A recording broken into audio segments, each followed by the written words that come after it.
খনিজ লবণ পরিশোষণের দুইটা পদ্ধতি আছে। তার মধ্যে একটা হচ্ছে সক্রিয় এবং আরেকটা হচ্ছে নিষ্ক্রিয়। সক্রিয় খনিজ লবণ পরিশোষণ কোনটা?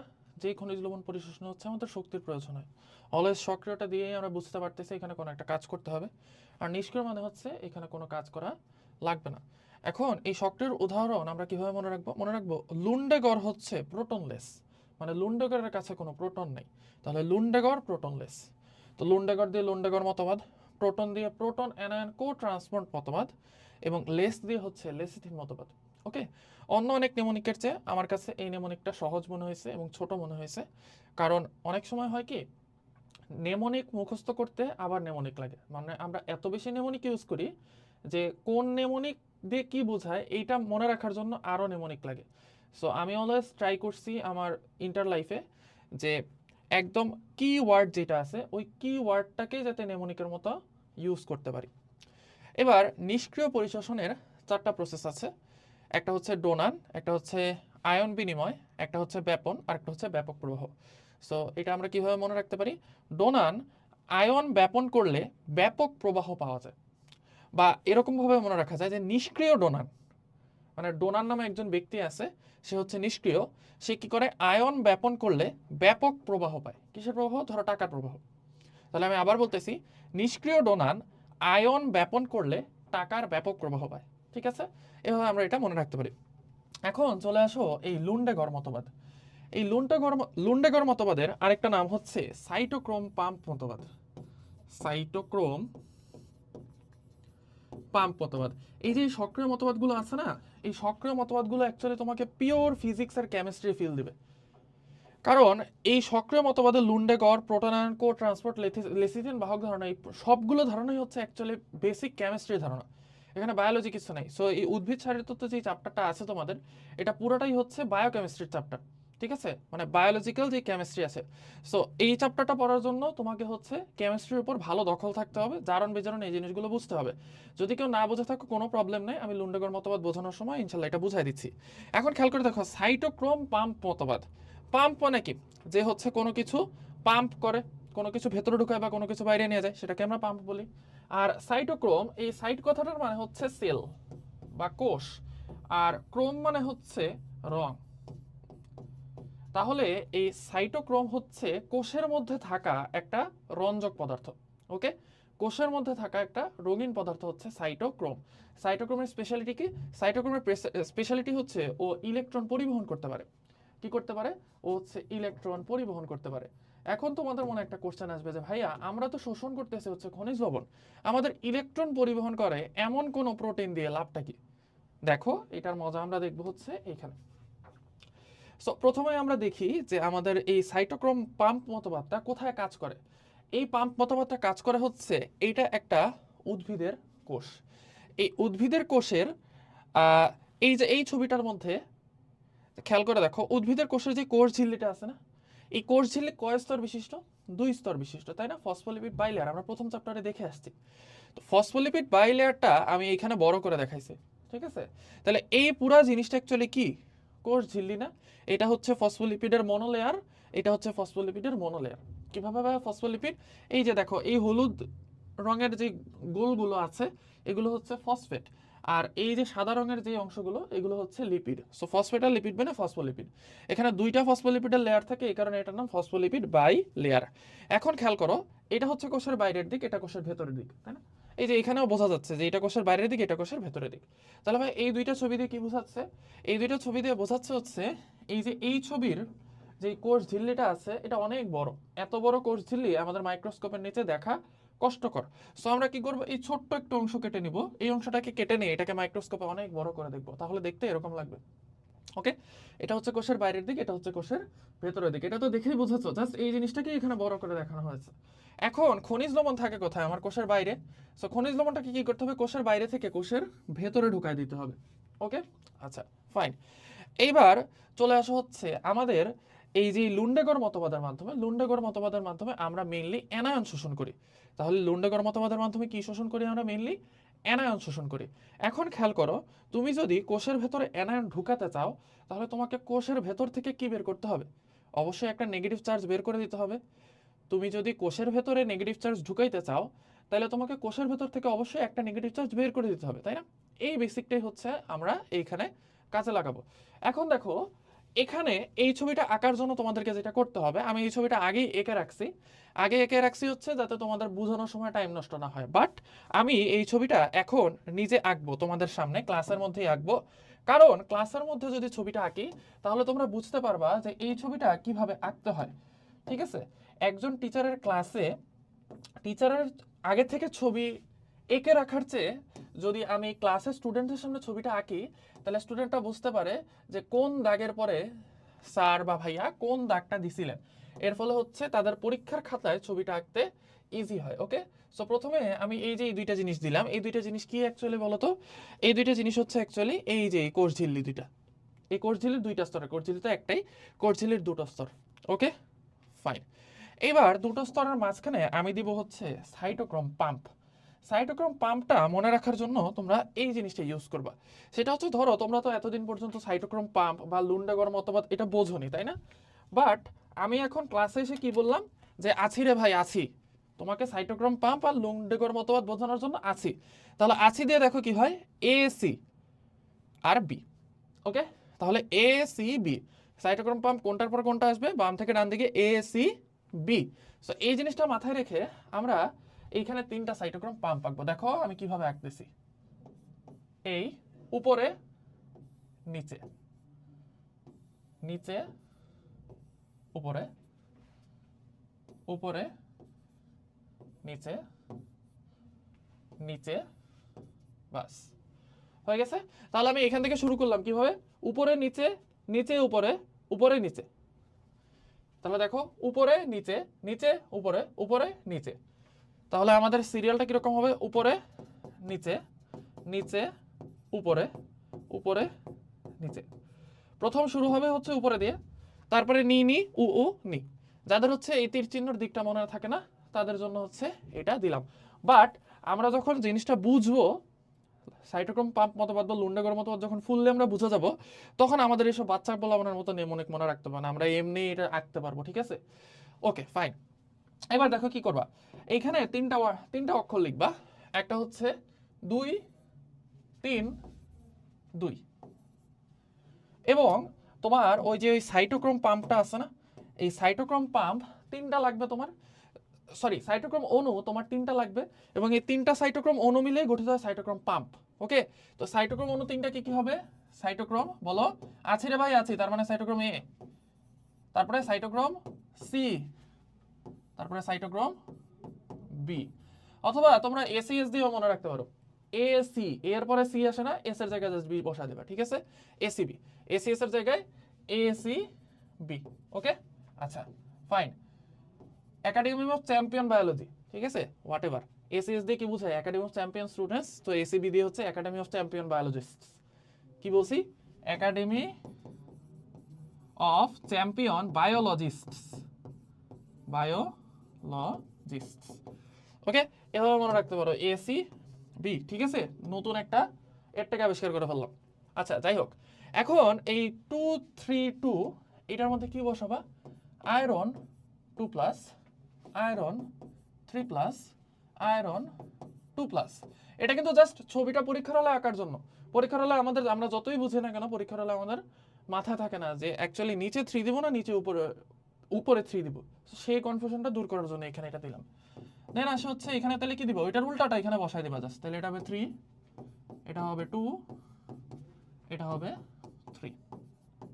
ওকে, হয়ে গেল কিন্তু আমাদের লুন্ডাগর মতবাদ বোঝার জন্য যে সাইটোক্রোম পাম্পটা আঁকতে হয় সেটা আমাদের হয়ে গেল। এখন দেখো এখানে কি ঘটনা ঘটবে, খুব ভালো করে দেখো, দিল লাগাকে দেখো, আঁক লাগাকে নেই। এখানে ঘটবে একটা ডিহাইড্রোজিনেজ বিক্রিয়া, ডিহাইড্রোজিনেজ। খেয়াল করে দেখো, বায়োলজিতে এই ডি কথাটার মানে হচ্ছে না, এটা আমি বহুবার বলছি, এই ডি কথাটার মানে হচ্ছে না, তাই না? আর হাইড্রোজিনেজ মানে হাইড্রোজেন যুক্ত করা। ঠিক আছে, হাইড্রোজেন যুক্ত করা।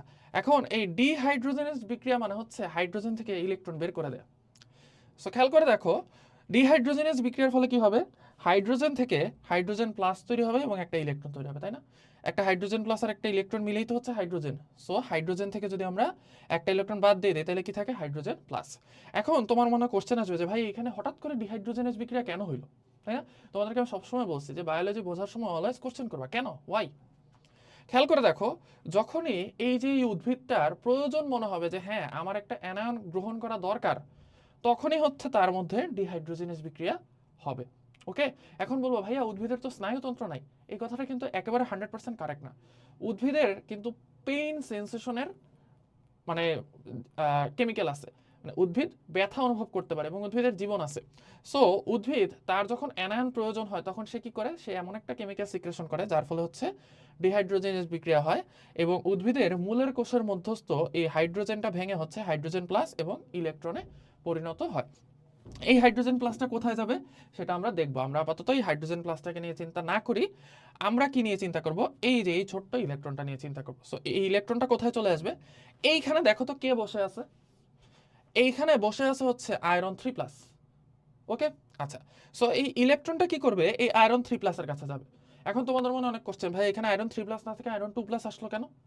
এই কোশ্চেনগুলো যাতে অ্যারাইজ না করে এই জন্যই হচ্ছে তোমাদেরকে এই যে এই 232 এটা দিয়ে হচ্ছে আয়রনগুলো কোনটা কোন জায়গায় বসবে এটা আমি শিখিয়ে দিয়েছি, ঠিক আছে? সো আপাতত আমরা এইখানে এগুলো কিভাবে আসলো এটার কোনো চিন্তাই করব না। আমরা জাস্ট চিন্তা করব যে আমার এখানে ছবিটা দেয়া আছে, এখন আমি এই ছবিটা ব্যাখ্যা করব কিভাবে। ছবি আঁকা আমরা অলরেডি এখানে শিখে গেছি, দেখো আমরা কিন্তু এখানে মোটামুটি একটা ছবি আঁকা শিখে গেছি। এখন এই যে ইলেকট্রনটা কি করবে? আয়রন 3+-এর কাছে যাবে। ওকে, এখন চিন্তা করো আয়রন 3+ যদি একটা ইলেকট্রন গ্রহণ করে তাহলে সে কিসে পরিণত হবে? আয়রন 2+-এ। এটা হচ্ছে একদম সিম্পল কেমিস্ট্রির মানে বিক্রিয়া, এটা মনে হয় ক্লাস 8 থেকে শিখে আসি আমরা, তাই না? যে যদি আয়রন 3+ থাকে এবং তার সাথে যদি একটা ইলেকট্রন আমি যোগ করি তাহলে এটা হয়ে যাবে আয়রন 2+, রাইট? ওকে, তাহলে আমার এখানে কি ঘটনা ঘটলো দেখো, এখানে আমি লাল কালি দিয়ে একটু দেখাই। আমাদের এই ইলেকট্রনটা আয়রন 3+-এর কাছে গেল এবং আয়রন 3+-কে কিসে পরিণত করে দিল? আয়রন 2+-এ পরিণত করে দিল। ওকে, ফাইন। এইবার আমি একটু দেখি তো আমার এই পাশের মধ্যে কি আছে। আমার এই পাশে কিন্তু আমি দেখতে পাচ্ছি যে আয়রন 3+। এই আয়রন 2+টার পাশে কি আছে? আমার আয়রন 3+। এখন ইলেকট্রনটা কি করবে জানো? এই যে এই আয়রন 3+কে আমার ইলেকট্রনটা আয়রন 2+-এ পরিণত করছে না? তার মানে আয়রন 2+-এর মধ্যে কি একটা এক্সট্রা ইলেকট্রন আছে না? এই এক্সট্রা ইলেকট্রনটা কি করবে? এইখানে চলে আসবে আয়রন 3+-এ। সো এই ইলেকট্রনটাকে যদি আয়রন 3+ নেয় তাহলে আয়রন 3+ কিসে পরিণত হয়ে যাবে? আয়রন 2+-এ। তাহলে দেখো আলটিমেটলি 3+2+, 3+2+ করতে করতে আমার এইখানকার ইলেকট্রনটা কোথায় চলে আসলো? আয়রন 2+-এ। এইবার আমরা দেখি একটু আয়রন 2+-এর পাশে কি আছে? আয়রন 3+। এইবার আয়রন 2+-এ কি একটা এক্সট্রা ইলেকট্রন আছে না? ওই যে এই ইলেকট্রনটা। সো আয়রন 2+ কি করবে? ইলেকট্রনটা ত্যাগ করে দেবে আয়রন 3+-এর কাছে। সো ইলেকট্রনটা কোথায় চলে আসবে? ইলেকট্রনটা চলে আসবে আয়রন 3+-এর কাছে। এখন আয়রন 3+ যদি ইলেকট্রন গ্রহণ করে তাহলে সে কি হয়ে যাবে? সে হয়ে যাবে আয়রন 2+। ওকে, আচ্ছা। এখন আয়রন 2+-এর কাছে একটা এক্সট্রা ইলেকট্রন চলে আসলো। আয়রন 2+ কি করবে? এই ইলেকট্রনটা এইখানে ত্যাগ করে দেবে, এই যে এই। তাহলে দেখো এখানে আয়রন 2+ ইলেকট্রনটা আয়রন 3+কে দিল, ফলে আয়রন 3+ আয়রন 2+-এ পরিণত হয়ে গেল। এই আয়রন 2+ আবার একটা ইলেকট্রন ত্যাগ করে দিল, তার ফলে হচ্ছে এই আয়রন 2+টা আবার আয়রন 3+-এ পরিণত হয়ে গেল। তার মানে আমার ইলেকট্রনটা কি করতেছে? এইভাবে হচ্ছে সে ঘুরে ফিরে এইখানে চলে আসতেছে। ওকে, আলটিমেট রেজাল্ট দেখো, আলটিমেট রেজাল্ট দেখো, এরা শুরুতে যেরকম ছিল শেষেও কিন্তু ঠিক সেম অবস্থাতেই আছে, ঠিক আছে? বাট আমার ইলেকট্রনটা কোথায় চলে আসছে? এইখান থেকে এইখানে চলে আসছে। এই জন্যই এদেরকে এইভাবে সাজানো হয়েছে। ওকে, সো এই পাম্পের মতো জিনিসটা 3টা সাইটোক্রোম অণু দিয়ে গঠিত, একটা সাইটোক্রোম এ, একটা সাইটোক্রোম সি, একটা সাইটোক্রোম বি। এবং এরা কি করতেছে? এরা হচ্ছে ইলেকট্রনটাকে পরিবহন করে বাইরে নিয়ে আসতেছে একটা পাম্পের মতো করে। এই জন্য এদেরকে বলা হয় সাইটোক্রোম পাম্প। ওকে, যারা এই ছবিটা দেখে ক্লিয়ারলি বুঝতেছো না তাদেরকে আমি আরেকটু ভালো করে বোঝানোর চেষ্টা করি। দেখো আমি এই ছবিটা মোট 3বার বোঝাবো, ঠিক আছে? সো কোনো না কোনো একবার তুমি ইনশাল্লাহ বুঝবাই। এইবার দেখো আমার এই তীর চিহ্নগুলো কিভাবে কাজ করতেছে। খেয়াল করো আমার ইলেকট্রন প্রথমে কোথায় গেছে? এইখানে, এই জন্য তীর চিহ্নটা এইখানে। তারপরে ইলেকট্রনটা এইখান থেকে গেছে এইখানে, সো তীর চিহ্নটা এইখানে। এবার খেয়াল করো এই জায়গা থেকে কিন্তু আমার 2টা তীর চিহ্ন নিচের দিকে আসছে। এটার মানে কি ভাইয়া? দেখো এই যে এই তীর চিহ্নটা নিচের দিকে আসছে মানে হচ্ছে আয়রন 2+টা ইলেকট্রন ওর কাছে ত্যাগ করে সে আয়রন 3+-এ পরিণত হয়ে গেছে। এই আয়রন 2+টা আয়রন 3+-এ পরিণত হয়ে গেছে। ওকে, মানে বিক্রিয়ার শুরুতে সে যেমন ছিল বিক্রিয়ার পরেও কিন্তু সে তেমনই আছে। সে আয়রন ইলেকট্রন গ্রহণ করে 2+ হয়েছিল ঠিকই, বাট সে সাথে সাথে ইলেকট্রনটা ত্যাগ করে সে আবার আয়রন 3+ হয়ে গেছে। এইবার এটার ক্ষেত্রে খেয়াল করো, আয়রন 2+ থেকে একটা ইলেকট্রন নিয়ে এই বান্দা কিসে পরিণত হয়ে গেছে? আয়রন 2+, তাই না? তো এই তীর চিহ্নটা হচ্ছে এই আয়রন 2+ আয়রন 3+ এ পরিণত হওয়ার জন্য, আর এই তীর চিহ্নটা হচ্ছে এই আয়রন 3+ আয়রন 2+ এ পরিণত হওয়ার জন্য। এবার এই আয়রন 2+ কি করতেছে? ও তো ছিল কি আয়রন 3+, বাট এখন ও কি হয়ে গেছে 2+। সো আবার 3+ এ ব্যাক যাইতে চায়। সো ও কি করতেছে? ও হচ্ছে ওর ইলেকট্রনটা এই আয়রন 3+ কে দিয়ে দিচ্ছে।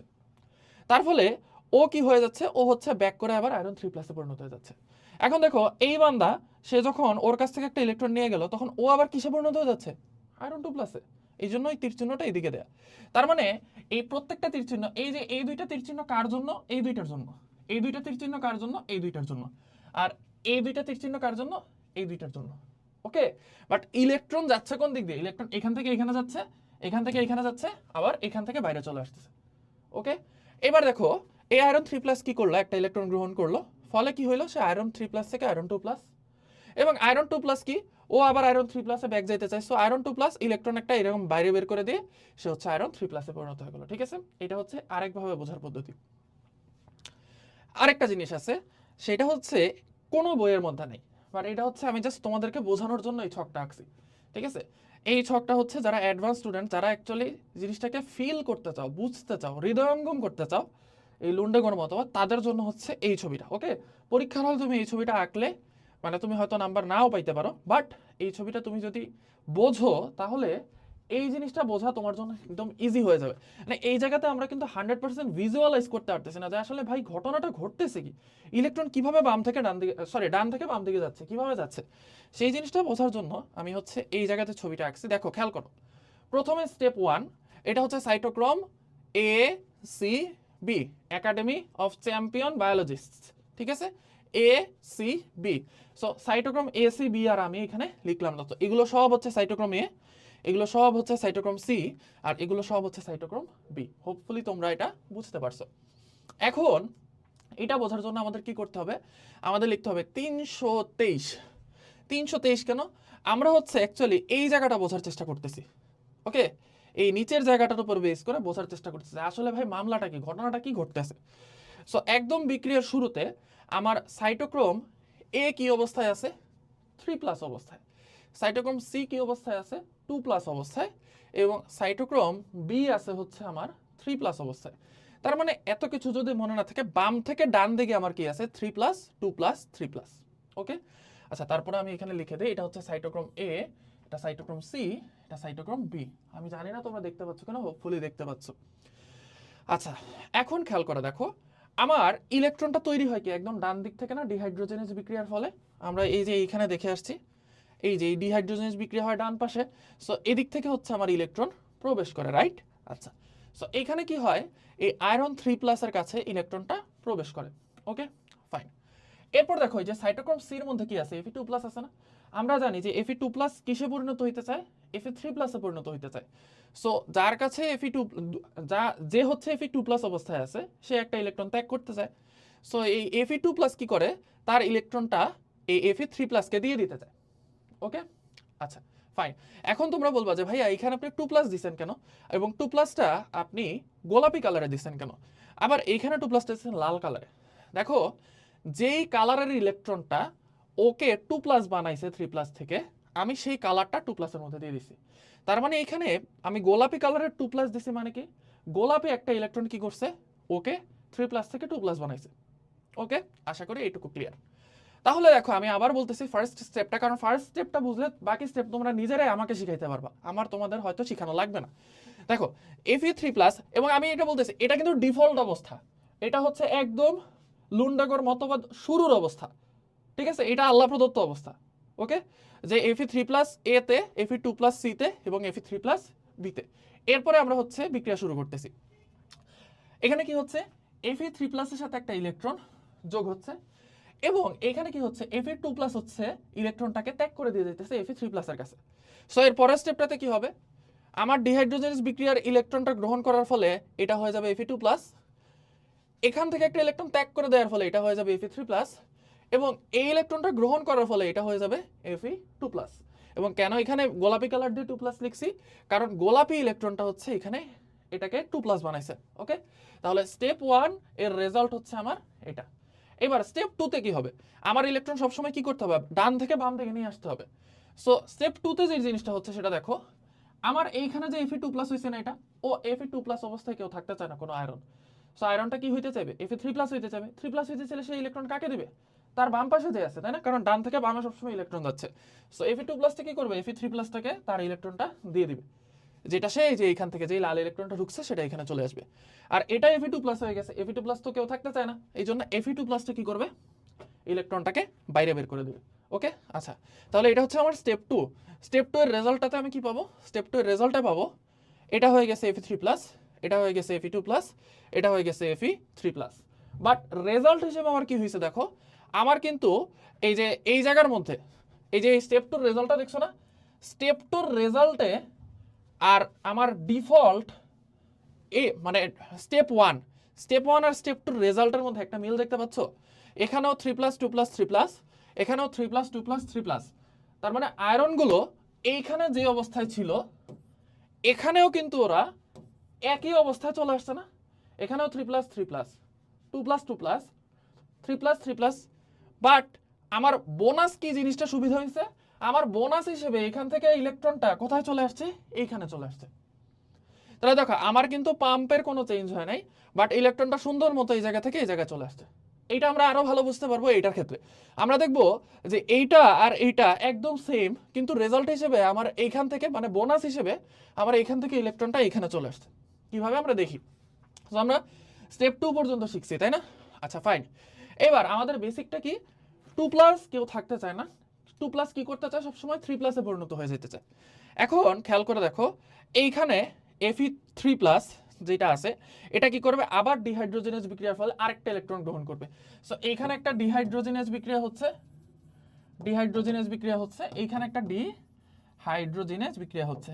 এখন তোমাদের একটা কোশ্চেন আসতে পারে, ভাই আপনি বলতেছেন যে আয়রন সবসময় Fe2+ অবস্থায় থাকতে চায় না, সে Fe3+ অবস্থায় থাকতে চায়, তাই না? তাইলে আপনি এইটাকে ইলেকট্রন কিভাবে গ্রহণ করাচ্ছেন, ও তো Fe3+ অবস্থাতেই আছে, ও তো ইলেকট্রন গ্রহণ করার কথা না। খেয়াল করে দেখো, আমি তোমাকে বিক্রিয়ার শুরুতে কি বলছি, যে কোনো উদ্ভিদ যখন তার অ্যানায়ন গ্রহণ করার প্রয়োজন পড়ে তখন সে কি করে, এই ডিহাইড্রোজেনেজ বিক্রিয়া ঘটানোর জন্য তার কোষকে বাধ্য করে। তাহলে এই যে এই ডিহাইড্রোজেনেজ বিক্রিয়া ঘটবে এবং ইলেকট্রনটা তৈরি হবে, এইটার জন্য বাধ্য করতেছে কে, উদ্ভিদ। সো আয়রন 3+ কে আমি ফোর্স করতেছি, প্রথম যে আয়রন 3+ আছে ওকে আমি বা উদ্ভিদ ফোর্স করতেছে যে তোমাকে ইলেকট্রনটা গ্রহণ করতেই হবে। ঠিক আছে, এখন তুমি যদি কাউকে কোনো কাজ করতে জোর করো তাহলে তাকে কি করতে হবে, অ্যাকচুয়ালি ওই কাজটা করতেই হবে, বাধ্য হয়ে করতে হবে। বাট সে চান্স পাইলে কি করবে, তার কাজটা আরেকজনকে ধরাই দেবে না, এ ভাই আমার ভালো লাগতেছে না তুই কর, তাই না? জিনিসটা সেরকমই। সো আয়রন 3+ কি করে, ডিহাইড্রোজেনেজ বিক্রিয়ার ফলে সে বাধ্য হয়ে ইলেকট্রনটা গ্রহণ করে, কিন্তু সে যখনই চান্স পায় তখন সে কি করে, চান্স পাওয়ার সাথে সাথে তার ইলেকট্রনটাকে এই পাশের আয়নের কাছে দিয়ে দেওয়ার ট্রাই করে। ওকে, আচ্ছা, সো আমরা এই স্টেপ 2 এর পরে দেখি আমাদের আবার নতুন একটা ডিহাইড্রোজেনেজ বিক্রিয়া হইলো, এবং আমরা জানি ডিফল্ট অবস্থায় কি থাকে, 3+, 2+, 3+, এবং এই ইলেকট্রনটা 3+-এ গেল, এই ইলেকট্রনটা 3+-এ যাইতে চাচ্ছে, এবং এই আয়রন 2+টা কিসে যাচ্ছে চাইছে, আয়রন 3+-এ ইলেকট্রনটাকে দিয়ে দিতে যাচ্ছে। ওকে ফাইন, তাহলে স্টেপ 3 রেজাল্ট হিসেবে আমরা কি পাবো, স্টেপ 3 রেজাল্ট হিসেবে পাবো এটা হয়ে গেল Fe2+, এই বান্দা ইলেকট্রন দিয়ে হয়ে গেল Fe3+, এবং এই মহাশয় ইলেকট্রনটা গ্রহণ করে হয়ে গেল Fe2+।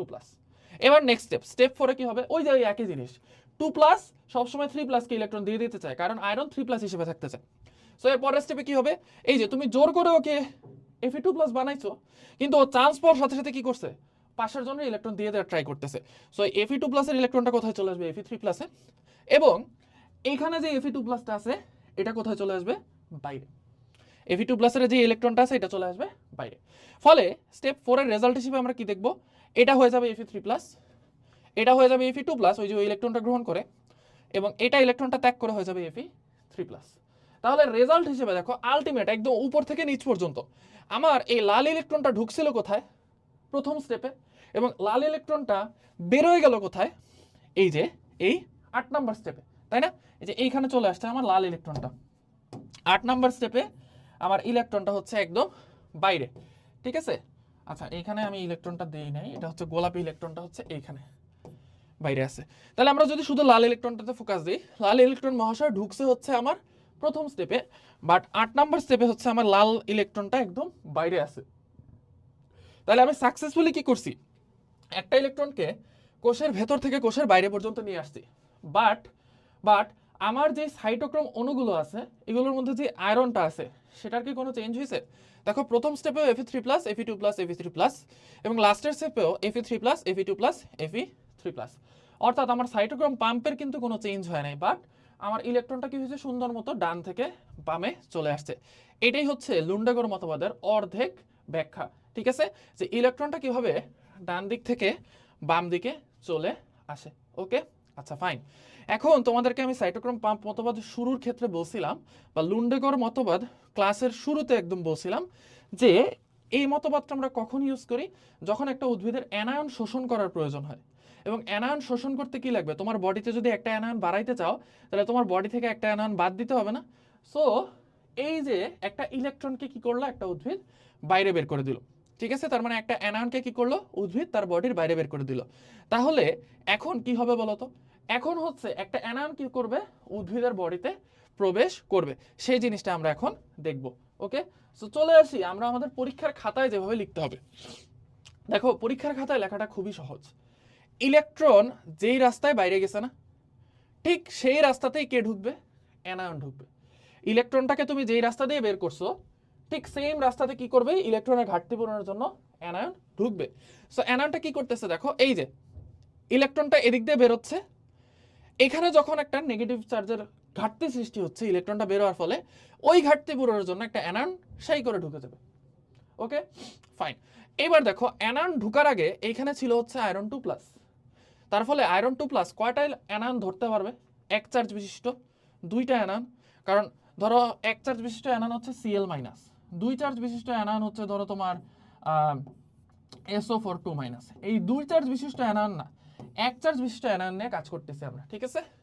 তাহলে আয়রন 2+ এক চার্জ বিশিষ্ট কয়টা অ্যানায়ন ধরতে পারবে, দুইটা। সো এখানে আয়রন 2+ এর সাথে দুইটা অ্যানায়ন ছিল, বাট আয়রন 2+ আলটিমেটলি কিসে পরিণত হয়ে গেছে, ইলেকট্রনটা ত্যাগ করে আয়রন 3+-এ। সো এই অ্যানায়নটা কি করবে, সুন্দর মতো এইখানে চলে আসবে, তাই না। সে কি করবে, আয়রন 2+টা যখন আয়রন 3+-এ পরিণত হয়ে গেছে, অ্যানায়নটা সুন্দর মতো এখানে চলে আসছে। তাহলে এখানে ছিল দুইটা অ্যানায়ন আর এখানে হয়ে গেছে তিনটা অ্যানায়ন। তাহলে এক্সট্রা অ্যানায়নটা কোনটা, এই যে মহাশয়। ওকে, তাহলে অ্যানায়নটা আমার এইটুকু পর্যন্ত চলে আসছে, সাইটোক্রোম এ পর্যন্ত চলে আসছে। Okay fine. এইবার এই যে এই তিনটা অ্যানায়ন খেয়াল করে দেখো, এখানে কয়টা অ্যানায়ন আছে, দুইটা অ্যানায়ন। বাট এই যে Fe2+, সে কি করছিল, সে হচ্ছে ইলেকট্রনটা ত্যাগ করে Fe3+-এ পরিণত হয়ে গেছিল না।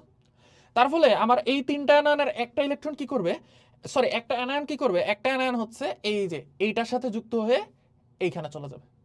ওকে, তাহলে তিনটা অ্যানায়ন এইখানে চলে আসলো।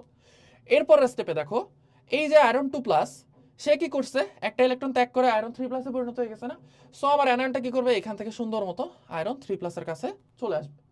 বাট আয়রন 3+ একটু পরে কি হয়ে যাবে, আবার আরেকটা ইলেকট্রন গ্রহণ করে সে আয়রন 2+-এ পরিণত হয়ে যাবে না।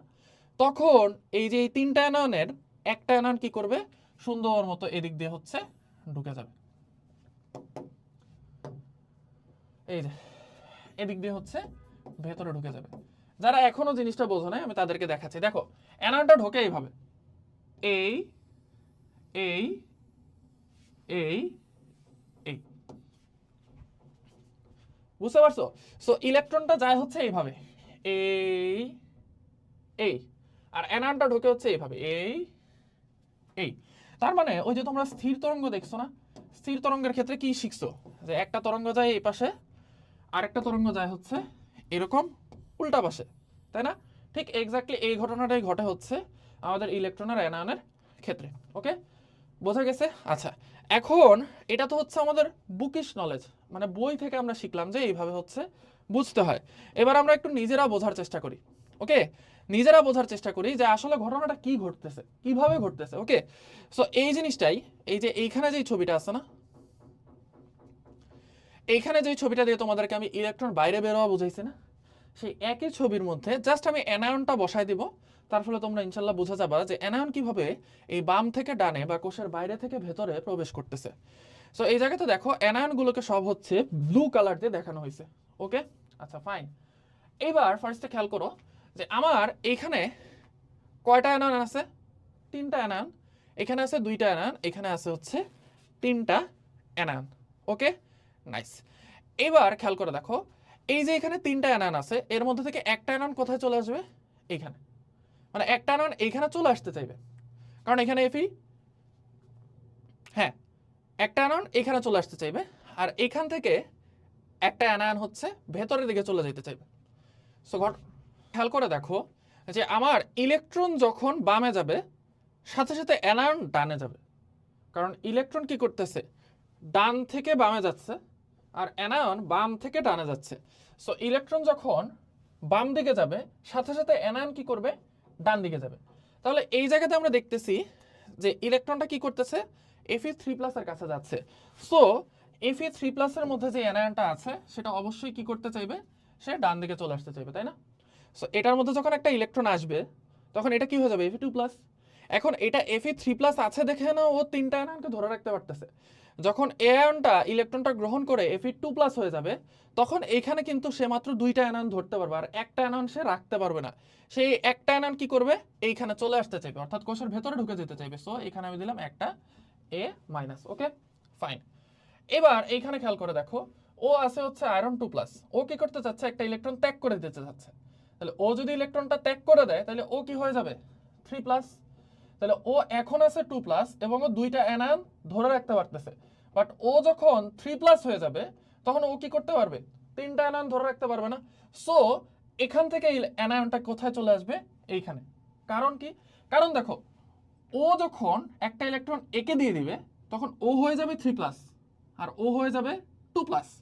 তার মানে ও কিন্তু আর এই 3টা অ্যানায়ন ধরে রাখতে পারবে না। আবার বলতেছি, ও হচ্ছে এখন 2+ আছে, ও এখন 3+ আছে।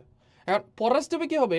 এই বান্দা একটা ইলেকট্রন ওরে দিয়ে দিবে, তাহলে ও হয়ে যাবে 3+, ও হয়ে যাবে 2+। এখন ও 2+ হিসেবে ধরে রাখতে পারছে 2টা অ্যানায়ন, বাট ও যখন 3+ হয়ে যাবে, তখন ও কয়টা অ্যানায়ন ধরতে পারবে? 3টা। আর ও যখন 2+ হয়ে যাবে, ও ধরতে পারবে কয়টা? 2টা। সো এরা কি করবে? ইন্টারচেঞ্জ করবে। ও বলবে ঠিক আছে তুমি আমার একটা ইলেকট্রন নাও, ও বলবে ঠিক আছে তুমি আমার একটা অ্যানায়ন নাও। ওকে, নাইস। যেমন ধরো জিনিসটা হচ্ছে, আচ্ছা, সো এই যে Fe2+, ও কি করতেছে? একটা ইলেকট্রন ওকে দিয়ে দিচ্ছে, ফলে এ হয়ে যাচ্ছে Fe3+, এ হয়ে যাচ্ছে Fe2+। এখন খেয়াল করো, ও যখন Fe2+ ছিল তখন ও 2টা অ্যানায়ন ধরতে পারতো, বাট এখন যেহেতু Fe3+ হয়ে যাচ্ছে, ও কি করতে পারবে? আরো একটা এক্সট্রা অ্যানায়ন ধরতে পারবে। সেই এক্সট্রা অ্যানায়নটা ও হচ্ছে ওকে দিয়ে দিবে। কারণ দেখো, কারণ ওর কিন্তু আর 3টা অ্যানায়ন ধরে রাখার ক্ষমতা নাই, কারণ ও অলরেডি একটা ইলেকট্রন গ্রহণ করে কি হয়ে গেছে? Fe2+ হয়ে গেছে। ঠিক আছে? সো ও কি করবে?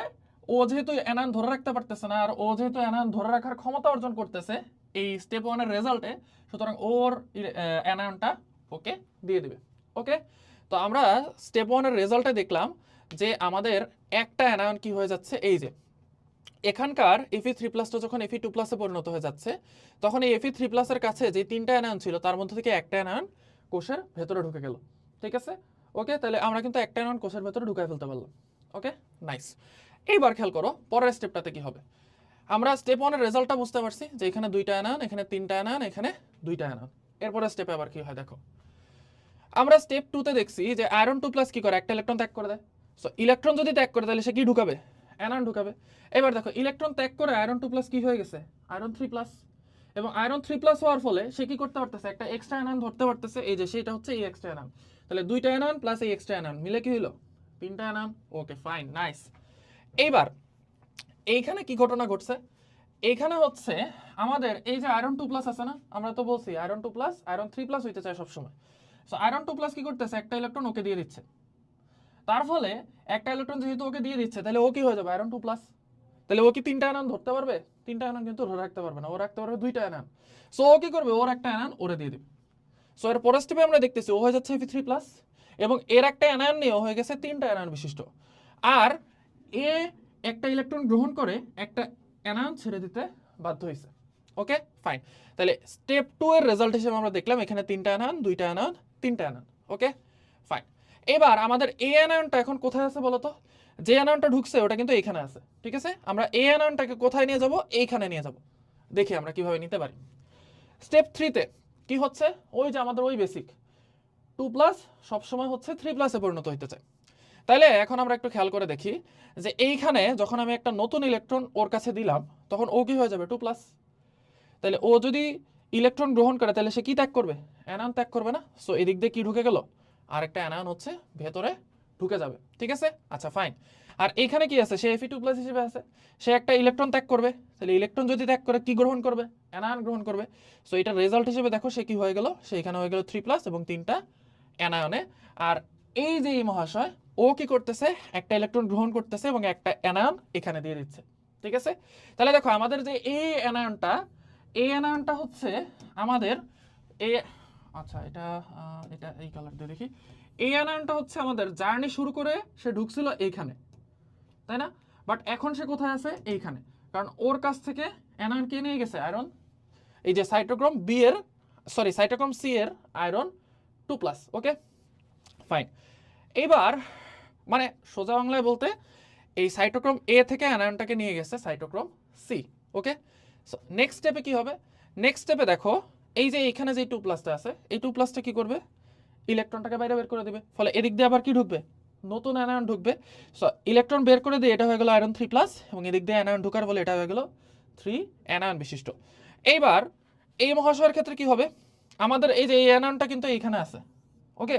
এবার এই মহাশয় কি করবে, ওর কাছ থেকে একটা ইলেকট্রন গ্রহণ করবে, তার ফলে হয়ে যাবে আয়রন 2+, এবং এই অ্যানায়নটাকে একে দিয়ে দিবে, তার ফলে এটা হয়ে যাবে 2টা অ্যানায়ন বিশিষ্ট। আর আমাদের এই মহাশয় কি করবে, যেহেতু ইলেকট্রন দিয়ে অ্যানায়ন গ্রহণ করছে তাইলে হয়ে যাবে Fe3+ এবং 3টা অ্যানায়ন বিশিষ্ট। এরপরের স্টেপটা কি হবে তোমরা গেস করতে পারতেছো, আমাদের এই যে এই অ্যানায়নটা কিন্তু চলে আসছে এইখানে।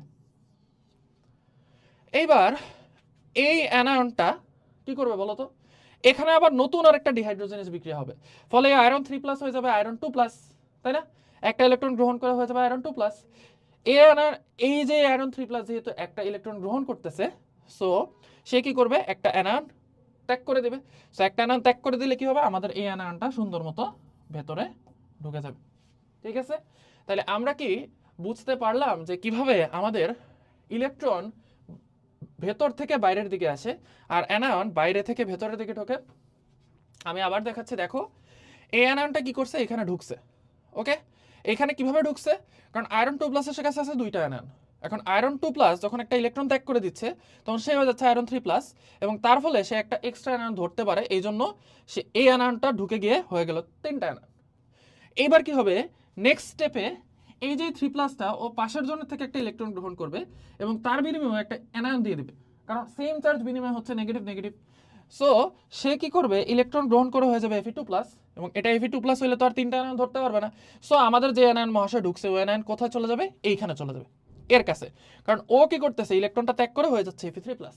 সো এখানে 3টা অ্যানায়ন চলে আসবে, ওকে ফাইন। তাহলে আমাদের এই অ্যানায়নটা এখন কোথায় আছে, এই যে এইখানে আছে, ঠিক আছে নাইস।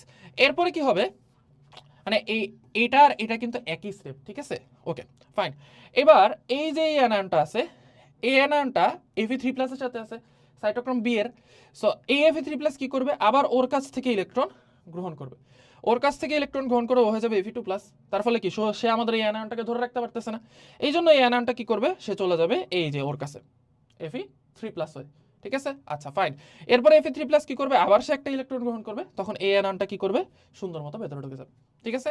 তাহলে এই হচ্ছে আমাদের লুন্ডেগর মতবাদ। এইবার তোমাদের কি মনে আছে আমরা বিক্রিয়ার শুরুতে একদম এই যে এখানকার হাইড্রোজেনটাকে বাদ দিয়ে দিয়েছিলাম। সো খেয়াল করে দেখো ঘটনাটা কি ঘটে, এদিক দিয়ে যখন ইলেকট্রনটা এইটুকু পর্যন্ত চলে আসে তখন এই ইলেকট্রনটা কি করে, এই যে H+টা আছে না, এই H+টার সাথে বিক্রিয়া করে আবার হাইড্রোজেন তৈরি করে, এবং এই হাইড্রোজেনটা কি করে 1/4O2, 1/4O2 মানে কি half O2, sorry half oxygen, half অক্সিজেনের সাথে মিলে কি করে, একটা হাইড্রোজেন আর হাফ অক্সিজেন মিলে কি হয়, হাফ অণু পানি তৈরি হয়। কিভাবে, দেখো 2টা হাইড্রোজেন প্লাস হচ্ছে অক্সিজেন মিলে তৈরি হয় পানি, রাইট। আচ্ছা এখন এটাকে যদি আমরা হাফ হাফ করে দিই, তাহলে 2টা এইচকে হাফ করলে হয় এইচ, অক্সিজেনকে হাফ করলে হয় হাফ অক্সিজেন, আর H2O কে হাফ করলে হয় হাফ H2O, ঠিক আছে।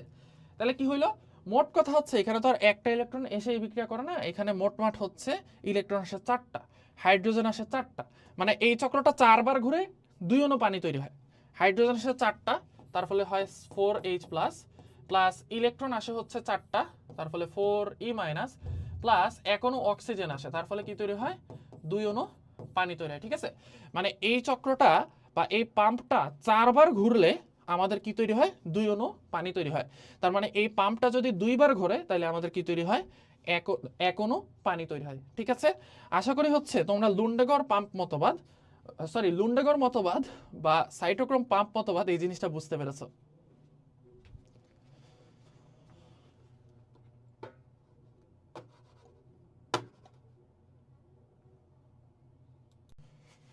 আমরা শিখব প্রোটন অ্যানায়ন কো ট্রান্সপোর্ট বা প্রোটন পাম্প মতবাদ। তাহলে নাম দুটো কি, একটা হচ্ছে প্রোটন অ্যানায়ন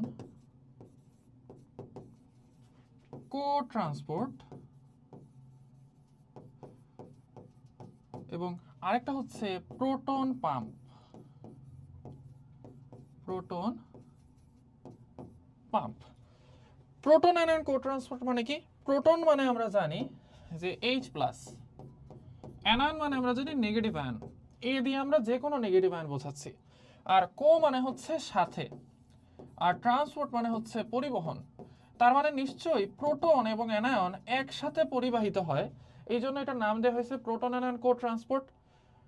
এটা অ্যাকচুয়ালি আমরা কি পড়তেছি বলতো, ওই যে আমাদের সক্রিয় পরিশোষণ আমরা শিখছিলাম যে লুন্ডেগর প্রোটনলেস, আমরা অলরেডি লুন্ডেগর মতবাদ শিখে ফেলছি, এখন আমরা শিখতেছি হচ্ছে প্রোটন ওই মতবাদটা। সো সেই প্রোটন মতবাদটার নাম কি অ্যাকচুয়ালি প্রোটন পাম্প মতবাদ বা প্রোটন অ্যানায়ন কো ট্রান্সপোর্ট মতবাদ। আচ্ছা, এটার নাম প্রোটন পাম্প মতবাদ কেন? প্রোটন মানে H প্লাস আমরা জানি, আর পাম্প মানে হচ্ছে যে কোনো কিছু ভেতরে ঢুকায় বা কোনো কিছু বের করে দেয়, যে মেশিনটা মাটির নিচ থেকে পানি উঠায় বা যে মেশিনটা কোনো জমির মধ্যে পানি দেয় সেই জিনিসটাকে বলা হয় পাম্প, তাই না? আচ্ছা ফাইন, এইবার চলে আসো এই জিনিসটার নামকরণের উৎসটাই কি বা এটা কাজই করে কিভাবে। সো এই পাম্পটা কাজ করে হচ্ছে ইলেকট্রোকেমিক্যাল গ্রেডিয়েন্টের মাধ্যমে বা তড়িৎ রাসায়নিক ঢাল তৈরির মাধ্যমে। জিনিসটা আসলে কি, দেখো এটা হচ্ছে আমার কোষের বাহিরের দিক, তাহলে এটা হচ্ছে কোষের বাহির এবং এটা হচ্ছে কোষের ভেতরের দিক। আমরা যখন সাইটোক্রোম পাম্প মতবাদ পড়েছি তখন কিন্তু আমরা কোষ ঝিল্লিটা এইভাবে এঁকেছিলাম, দেখো বিশাল বড় জায়গা নিয়ে হচ্ছে আমরা এই যে কোষ ঝিল্লিটা এঁকেছিলাম, এই যে এটা হচ্ছে আমাদের কোষ ঝিল্লির 2টা স্তর, এখানে আমরা 2টো স্তর দেখিয়েছি। এবং এর পরের স্লাইডে হচ্ছে আমরা কি করেছি, এই যে কোষ ঝিল্লির 2টো স্তর এখানে বড় করে রেখেছি, বাট এখন আমরা যখন আমাদের প্রোটন পাম্প মতবাদ বা প্রোটন অ্যানায়ন কো ট্রান্সপোর্ট মতবাদ শিখছি তখন এই 2টা কোষ ঝিল্লিকে কাছাকাছি নিয়ে আসছি। ঠিক আছে, মানে মাইক্রোস্কোপে আরো ছোট করে দেখতেছি আর কি। সো আমাদের 2টা কোষ ঝিল্লির কি অবস্থা, এখন কোষ ঝিল্লির হচ্ছে এই অবস্থা, এই যে এই 2টা হচ্ছে আমাদের কোষ ঝিল্লির 2টা স্তর। ওকে ফাইন, এবার দেখো কোষ ঝিল্লির বাহিরে, কোষ ঝিল্লির কোষ ঝিল্লির বাহিরে যতগুলো H প্লাস আছে কোষ ঝিল্লির ভেতরেও কিন্তু ততগুলো H প্লাস আছে।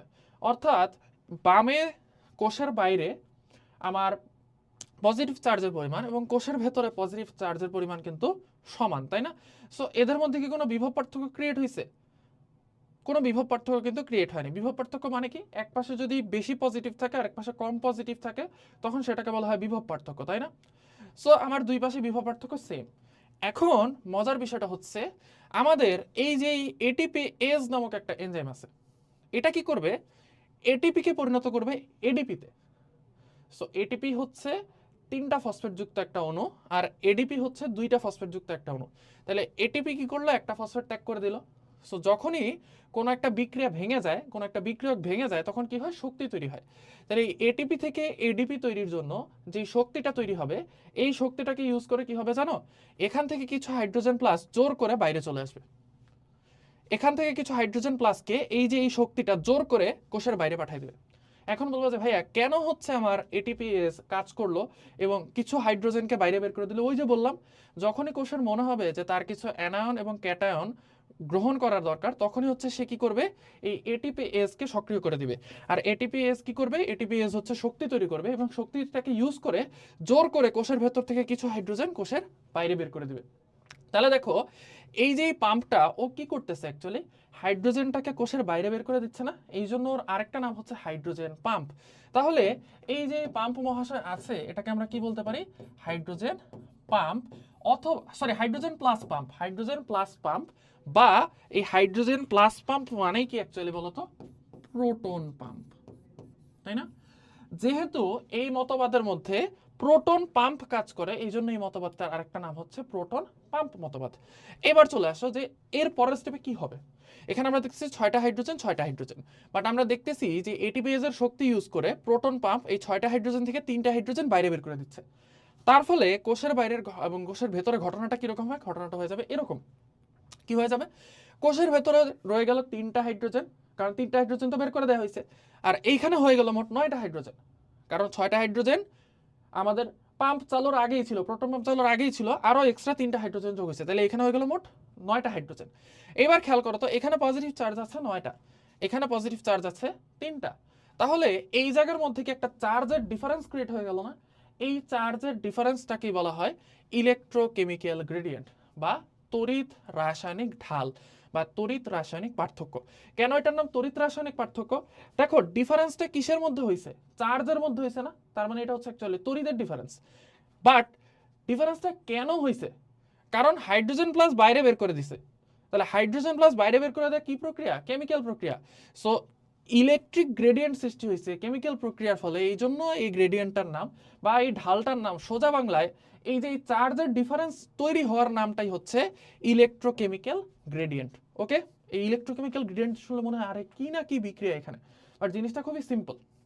ওকে ফাইন, তাইলে এখন কি হবে, এখানে যদি 9টা পজিটিভ থাকে, এখানে যদি 3টা পজিটিভ থাকে, ফিজিক্সের একদম বেসিক নলেজ, তাহলে কি হবে, বেশি পজিটিভ থেকে কম পজিটিভের দিকে যাওয়ার ট্রাই করবে না, কারণ দুইটাকে নিউট্রাল করতে চাইবে সবসময় কোষ। সো দুইটাকে নিউট্রাল করতে চাইলে কি করতে হবে বলো, তোমার কাছে এখানে আছে 9টা প্লাস, এখানে আছে 3টা প্লাস, তুমি দুইটাকে নিউট্রাল করতে চাইতেছো, তাহলে কি করবা, এখান থেকে 3টা পজিটিভ ভেতর ঢুকাই দেবে না? এই সুযোগটাই নেওয়া হচ্ছে আমাদের কোষের কোষঝিল্লি। সে কি করে, সে হচ্ছে এইখান থেকে কোনো হাইড্রোজেন ভেতরে প্রথমে ঢুকতে দেয় না, সে কি করে এইখানে একটা পোর চালু করে বা ছিদ্র চালু করে, সেই ছিদ্র দিয়ে সে কি করে এদিক দিয়ে পটাশিয়াম ঢুকাইতে থাকে।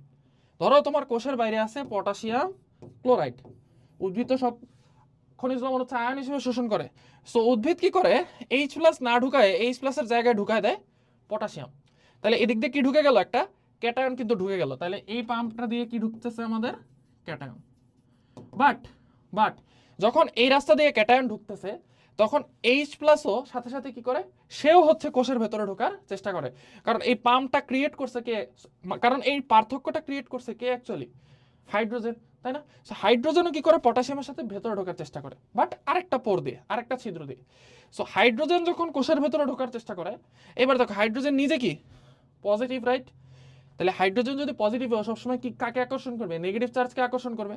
সেই হাইড্রোজেনের আকর্ষণে এই নেগেটিভ চার্জ ক্লোরাইড এটাও হচ্ছে কি করে, একসাথে ভেতরে ঢুকে যায়।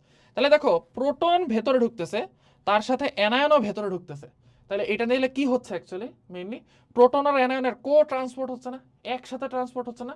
কো ওয়ার্কার মানে কি, যারা একসাথে কাজ করে, সেখানে প্রোটন আর অ্যানায়ন মিলে একসাথে ট্রান্সপোর্ট হচ্ছে, এই জন্য এটার আরেকটা নাম হচ্ছে প্রোটন অ্যানায়ন কো ট্রান্সপোর্ট। এইভাবে দেখো আলটিমেটলি কয়টা হাইড্রোজেন ঢুকতে পারবে বলো তো, 3টা হাইড্রোজেন বের হয়ে গেছিল না, এখানে কিন্তু 3টা হাইড্রোজেন ভিতরে ঢুকতে পারবে। এবং মজার ব্যাপারটা খেয়াল করো, প্রত্যেকটা হাইড্রোজেন যখন ঢুকবে সে প্রত্যেকটা ক্লোরিন নিয়ে ঢুকতেছে না, তাহলে এখানে কি অ্যাকচুয়ালি কোনো চার্জ ঢুকতেছে ভেতরে, একটা পজিটিভ একটা নেগেটিভ একসাথে ঢুকতেছে, তাহলে এটা কি অ্যাকচুয়ালি নিউট্রাল না? সো এখানের মোট 3টা হাইড্রোজেন যখন ঢুকবে তখন সে কি করবে, মোট 3টা ক্লোরাইড নিয়ে ঢুকবে না? তাহলে এই জায়গায় দেখো 3টা হাইড্রোজেন ঢুকতেছে 3টা ক্লোরাইড নিয়ে, বাট এখানে নিট চার্জের পরিমাণ কি শূন্য, এটা দিয়ে কিন্তু কোনো চার্জ ঢুকতেছে না অ্যাকচুয়ালি, কারণ 3টা পজিটিভ আর 3টা নেগেটিভ চার্জ ঢুকতেছে, তাহলে এখানে কি অ্যাকচুয়ালি পরিবেশটা নিউট্রাল। বাট এইটাও কি করবে, 3টা পটাশিয়াম প্লাস যখন ঢুকবে তখন 3টা পটাশিয়াম প্লাস ঢুকলে এখানে কি হয়ে যাবে, এখানে 3টা পটাশিয়াম প্লাস হয়ে যাবে, এখানে 3টা এইচ প্লাস হয়ে যাবে, আর এখানে 3টা সিএল মাইনাস হয়ে যাবে। তাহলে দেখো এই দুইটা হচ্ছে নিউট্রাল, তাই না? এবার এইচ প্লাস যখন এখানে ঢুকে যাবে তখন দেখো এখানে 9টা এইচ প্লাস থেকে 3টা এইচ প্লাস ঢুকে গেছে, তাহলে এখানে এইচ প্লাসের পরিমাণ কত, 6টা এইচ প্লাস, আর এইখানে এইচ প্লাস এখন কত, এই যে প্রোটন পাম্প চালুর পরেই ছিল 3টা এইচ প্লাস, এখন হয়েছে 3টা এইচ প্লাস, তাহলে এখানেও 6টা এইচ প্লাস। বাট বোনাস হিসেবে কোষের ভেতরে কি ঢুকে গেল, বোনাস হিসেবে দেখো হচ্ছে কোষের মধ্যে সাইটোক্রোম পাম্প প্রোটন পাম্প চালুর আগেও H+ ছিল 6টা, এখনো H+ 6টাই হয়েছে প্রোটন পাম্প চালুর শেষে। কিন্তু বোনাস হিসেবে কি ঢুকছে, এখানে 3টা পটাশিয়াম প্লাস ঢুকছে, 3টা ক্লোরাইড আয়ন ঢুকছে।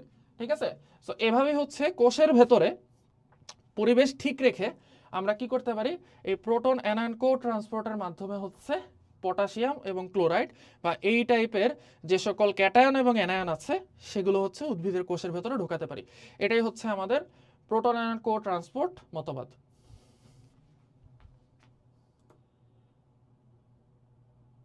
লেসিথিন বাহক ধারণা। দেখো, লেসিথিন হচ্ছে একটা ফসফোলিপিড। ফসফোলিপিড মানে কি, আমরা যখন সেল কেমিস্ট্রিতে বা কোষ রসায়ন, সেটা হচ্ছে আমাদের বোটানির 3 নম্বর চ্যাপ্টার, সেখানে যখন লিপিডের শ্রেণী বিভাগ পড়ব তখন দেখব যে ফসফোলিপিড বলে একটা লিপিড আছে যেখানে লিপিডের সাথে ফসফেট যুক্ত থাকে। তো লেসিথিন হচ্ছে একটা লিপিড জাতীয় পদার্থ যার সাথে হচ্ছে ফসফেট যুক্ত থাকে। সো এই লেসিথিন একটা বাহক হিসেবে কাজ করে কিসের, ক্যাটায়ন এবং অ্যানায়নের। ফলে দেখা যায় যে কোষের বাইরের অংশ হচ্ছে এটা এবং কোষের ভেতরের অংশ হচ্ছে এটা, আর কোষ ঝিল্লির 2টা স্তর অর্থাৎ ফসফোলিপিড বাইলেয়ার, সেই 2টা স্তর হচ্ছে এটা। এটা তো অলরেডি আমরা বুঝতে পারছি এখান থেকে, তাই না? সো দেখো এখানে কি হয়, লেসিথিনের সাথে একটা পটাশিয়াম প্লাস এবং একটা ক্লোরাইড আয়ন যুক্ত হয়। দেখো কি হচ্ছে, পটাশিয়াম প্লাস এবং ক্লোরাইড এই 2টা আয়ন হচ্ছে উদ্ভিদের শোষণ করতে হবে। সো কি হচ্ছে, লেসিথিনটা কোষ ঝিল্লির একদম বাইরের দিকে চলে আসছে এবং এর সাথে হচ্ছে পটাশিয়াম প্লাস আর ক্লোরাইড আয়ন 2টা যুক্ত হয়েছে। সো লেসিথিনের সাথে যখন পটাশিয়াম প্লাস আর ক্লোরাইড আয়ন যুক্ত হয় তখন লেসিথিনটা কি করে, কোষের এই প্রান্ত থেকে এই প্রান্তে কোষ ঝিল্লির এই প্রান্ত থেকে এই প্রান্তে চলে আসে। সো কোষ ঝিল্লির যখন এই প্রান্তে চলে আসে তখন এই জায়গাতে লেসিথিনেজ নামক একটা এনজাইম কাজ করা শুরু করে। লেসিথিনেজ হচ্ছে লেসিথিনের উপর যে এনজাইমটা কাজ করে। তো লেসিথিনেজের ফলে লেসিথিন পরিণত হয় ফসফোটাইডিক অ্যাসিড এবং কোলিনে। এই ফসফোটাইডিক অ্যাসিড কি করে, ওর সাথে পটাশিয়াম প্লাসটাকে নিয়ে যায় এবং কোলিন হচ্ছে তার সাথে ক্লোরাইড আয়নটাকে নিয়ে যায় বা অ্যানায়নকে নিয়ে যায়। এরপর এই ফসফোটাইডিক অ্যাসিড কোষের ভেতরের দিকে পটাশিয়ামকে ঢুকায় দেয় আর কোলিন হচ্ছে কোষের ভেতরের দিকে ক্লোরাইডকে ঢুকায় দেয়। যখনই পটাশিয়াম প্লাস এবং ক্লোরাইড আয়ন কোষের ভেতরে ঢুকে যায় তখনই সাথে সাথে হচ্ছে এই ফসফোটাইডিক অ্যাসিড এবং কোলিন এরা আবার একসাথে বিক্রিয়া করে কিসের সাহায্যে, এনজাইম এবং এটিপি এর সাহায্যে ওরা একসাথে বিক্রিয়া করে আবার পরিণত হয়ে যায় লেসিথিনে। লেসিথিন তখন কি করে, আবার সে নতুন কোনো ক্যাটায়ন অ্যানায়ন গ্রহণ করে, তারপরে লেসিথিনেজের সাহায্যে ফসফোটাইডিক অ্যাসিড আর কোলিনে পরিণত হয়। দেন ফসফোটাইডিক অ্যাসিড অ্যানায়নকে কোষের ভেতরে নিয়ে যায়, কোলিন আবার কি হয়, লেসিথিন হচ্ছে ক্যাটায়ন অ্যানায়ন গ্রহণ করে এবং ভেতরের দিকে এসে লেসিথিনেজের সাহায্যে ফসফোটাইডিক অ্যাসিড এবং কোলিনে পরিণত হয়। ফসফোটাইডিক অ্যাসিড কি করে, ক্যাটায়নটাকে কোষের ভেতরে ঢুকায় দেয়, অ্যানায়নটাকে কোলিন হচ্ছে কোষের ভেতরে ঢুকায় দেয়। দেন তারপরে আবার ফসফোটাইডিক অ্যাসিড এবং কোলিন মিলে হচ্ছে পরিণত হয় লেসিথিনে। এইভাবেই হচ্ছে লেসিথিন কি করতে থাকে, দেখো লেসিথিনের পরিমাণ কিন্তু চেঞ্জ হচ্ছে না। লেসিথিন কিন্তু কোষের একদম বিক্রিয়ার শুরুতে যা আছে এখনো তাই আছে, কারণ লেসিথিনটা বারবার কি হচ্ছে, রিসাইকেল হচ্ছে। ফলে লেসিথিন নিজে অ্যাকচুয়ালি কোনো পরিবর্তিত না হয় সে কি করতেছে, একটা বাহক হিসেবে কাজ করতেছে। ঠিক আছে, এইটাই হচ্ছে আমাদের লেসিথিন বাহক ধারণা। আমরা এরপরে শিখবো হচ্ছে আমাদের নিষ্ক্রিয় পরিশোষণের যেই 4টা ওয়ে আছে সেগুলো।